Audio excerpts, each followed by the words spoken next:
Alright, so Spider-Man 2099 has come to the contest this month, and a lot of people are not really feeling the champion. So today I'm going to be doing a short, brief deep dive and explain the champion's best rotation, synergies, and basically get to learn more about the champion.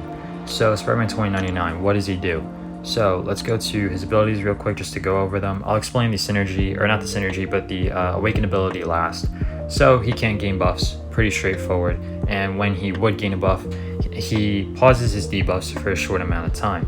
Next up we have, while dodging back, Spider-Man 2099 is not struck by attacks. Dodging, again, just pauses his debuffs. So this works if you have like dexterity on and you evade a special attack, you're gonna pause your debuffs. And he also has 75% damage resistance against true strike or true damage. This is good against skill champions, but you don't want to use this dude against skill champions because, you know, one, class disadvantage, and most of the skill champions in the game are pretty much going to shrug off your debuffs. So this is more of a offensive ability. So next up we have the ruptures. So the ruptures can apply on your light and medium attacks and have a 25% chance to apply. But if you have the wither debuff and you hit into the opponent's block, these have a 100% chance to apply. And this is basically going to be how you get most of your damage, is with the SP2 that you'll see later on. This is how you get this wither debuff. And if the opponent gains a bar of power or, you know, loses power, these ruptures will trigger. So next up we have the heavy attack. The heavy attack will inflict a exhaustion debuff and will decrease the critical damage rating and also the potency of power gain effects by 15% for 15 seconds, max stack 5. So you can stack up a bunch of these and you can basically just like decrease or just lower or even reverse some power gain nodes, which is a really good piece of utility to have. So next up we have these resistant ups passives. These are mainly good defensively, but they also can be used offensively. So whenever he has 5 of these resistant up passives, he can actually convert them into an extra pausing duration to pause his debuffs even further. But this is mainly good, mainly for defense. Like you can stack 100 of these, but you're not, you know, as the player, you playing Spider-Man 2099, he's not gonna stack up to 100. That's not what you want. But the AI defensively will probably just spam SP1, and for the opponent that's facing him, it will most likely be an annoying fight. So you don't have to worry about these resistant up passives too much. I'll explain the damage rotation later on, but next up we have the SP1, which places a physical vulnerability, decreasing physical resistance by 233 for 15 seconds. And this is just basically just to get more debuffs on the opponent. Like that's what most of these are. Most of these are just like getting as many debuffs as you can, because this dude relies on debuffs to do most of his damage, pretty much all of his damage. And like I said, with the SP2, places a wither debuff that reduces ability power rate by 125% for 15 seconds. And this can stack a lot, but in a normal scenario, you're not going to have like 5 wither debuffs. At most, you're probably going to have 1 to 3, but you can stack 5 of these. So maybe on certain power generation nodes or nodes where you can use more bars of power than you normally would, this can, you know, be helpful for that. So, and also deals a burst of physical damage per unique debuff. So like I said, the more debuffs you have, once you launch that SP2, a lot of those debuffs are going to increase his damage by a lot, and you're going to see later on. So the more debuffs, the more damage. Think about it like that. So next up we have the special 3, which all you really need to know is that inflicts a slow, reduce unstoppable, yada yada yada, and inflicts a stun for 4 seconds, and the slow can apply towards the skill class because class disadvantage. So hopefully that gave you a quick rundown and explaining and showing on screen pretty much all of his abilities. Now let's go back to the signature ability, the awaken ability. Does he need it? In my opinion, I don't really think he needs it. It's a nice thing to have, but I don't really think he needs it. Now, if you're trying to be aggressive and offensive as possible, the second part of ability does help because it gives you a bit of combat power rate, but it's not that much because at max sig as a 565, it's only 25%. So it's not like the biggest combat power rate, which is like it's a nice thing to have, but in my opinion, I really don't think you need the awakened ability like whatsoever.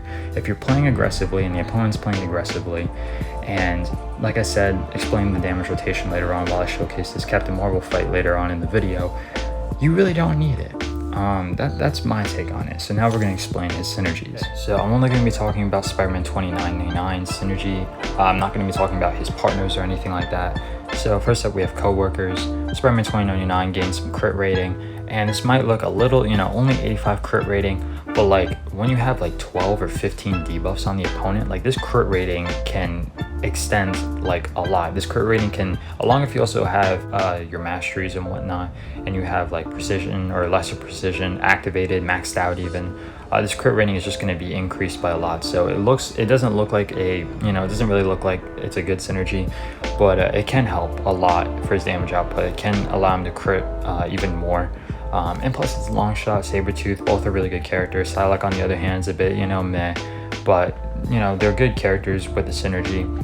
Next up we have the AI Enthusiast, and this is a good synergy with Stark Enhance with Spider-Man 2099, because obviously OG Scarlet Witch not a lot of people have as a 565, and OG Iron Man is trash at the moment. But this synergy can come in handy in case if the opponent is acting defensively, doesn't want to throw a special attack or whatever. On the second hit of your medium attack, can actually activate one of those pausing debuffs. So it's a small chance, but it can come in handy at some points. And next up we have the symbiote problems. The poison on the SP3 with Venom and Carnage, I mean, they're good synergy partners, but the poison isn't really necessary. Like, I tested this out, like if you don't have the poison debuff or if you do have the poison debuff, his damage is pretty similar. But you're gonna see with one of the fights coming up that when he has this debuff on with poison vulnerability node, his damage goes crazy. Like with this synergy plus poison vulnerability, you're gonna see later on like the damage is insane. Or maybe not insane, but like it's definitely really good. And this last synergy with Spider-Verse Veterans, this synergy is kind of wonky, because it does work. He does get the evade. It's basically like a fail safe. But one ability that I actually didn't explain was going back to, where is it? I think it was the Wither. No, it was right here. So you're intercepting Spider-Man 2099 while he is charging interrupting while he is charging a heavy attack, removes all the resistant up stacks. And this works, but you would think that if you had this if you had this synergy, you could still apply the Wither and evade at the same time so you don't get hit. But this isn't the case. You could have 20 up. You could, you're gonna see this clip playing right now. I have 20 resistance ups. I haven't gotten hit for the entire fight. I go to charge my heavy and I get hit. So what happened to the evade? I don't know if this is a bug or if this is how it's meant to be. But yeah, you can't charge up the heavy while have 20 stacks, and you can't also use the synergy at the same time to evade. I don't know if it's a bug or not, but I just wanted to mention that because I forgot to mention it. I didn't mention it because you don't want to hold your heavy attack and get hit. Like that's just dumb. You don't want to do that. So it's there, but you don't want to charge a heavy attack mid-open and get hit. That's why that's why I overlooked it and didn't explain it. But yeah, so now that you know about his synergies, and his last synergy is just some extra critical rating. So now I'm going to be showing you his best damage rotation possible against Realm of Legends Captain Marvel and Juggernaut, one with full synergies, one without any synergies. And yeah, let's get to it.